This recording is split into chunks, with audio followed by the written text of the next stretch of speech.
आज हम आपको बिला सूद कर्जे के हुसूल के बारे में बताएंगे। आपको बगैर सूद कितना कर्जा मिल सकता है, कर्जा कितनी मुद्दत में वापस करना होगा, कर्जा की शराइत क्या हैं, कौन कौन से अफराद ये कर्जा हासिल करने के अहल हैं, कर्जा की माहाना किस्त कितनी होगी, कर्जा के लिए दरख्वास्त देने का तरीका क्या है। इन तमाम सवालात के जवाबात के लिए वीडियो आखिर तक देखें। गवर्नमेंट ऑफ पाकिस्तान ने PM यूथ लोन के नाम से बिला सूद कर्जों की स्कीम मुतारफ करवाई है। कर्जा के लिए अहल होने की शराइत है। दरख्वास्त देने वाला पाकिस्तानी शहरी हूँ, उसकी उम्र 21 से 45 साल के दरमियान हो और वो सरकारी मुलाजिम ना हो। बेरोजगार, काश्तकार और ज़ाती कारोबार करने वाले अफराद दरख्वास्त देने के अहल हैं। दरख्वास्त देने वाला किसी और बैंक का डिफाल्टर ना हो।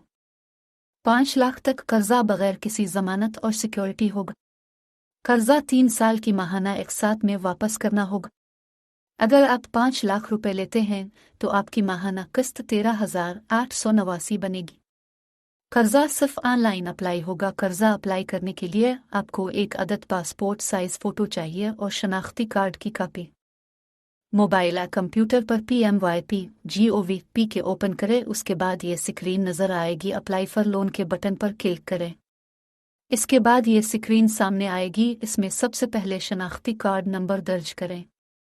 शनाख्ती कार्ड की तारीख इजरा दर्ज करें और 1 को सिलेक्ट करें और इंटर का बटन दबाएं। इसके बाद ये स्क्रीन नमूदार होगी। सबसे पहले इस बैंक का नाम मुंतखब करें जिसमें आप दरख्वास्त देना चाहते हैं और फिर माइक्रो फाइनेंस बैंक का नाम मुंतखब करें। शनाख्ती कार्ड के मुताबिक अपना नाम लिखें और शनाख्ती कार्ड के सामने और पीछे की तरफ और पासपोर्ट साइज की तस्वीर अपलोड करें। अपनी तारीख पैदाइश का इंदराज करें। अगले कॉलम में ख़ानदान के मुनहसर अफराद की तादाद और वालिद/शौहर का नाम लिखी। आपकी जिन्स, इज़्दिवाजी हैसियत और मजहब। अगले टैब में अपनी तालीम और हुनर के बारे में तफसील फराहम करें। अगले टैब में अपना मौजूदा और मुस्तकिल पता लिखी। अगले टैब में अपना मोबाइल नंबर, अपनी माहाना आमदनी और अखराजात लिखी।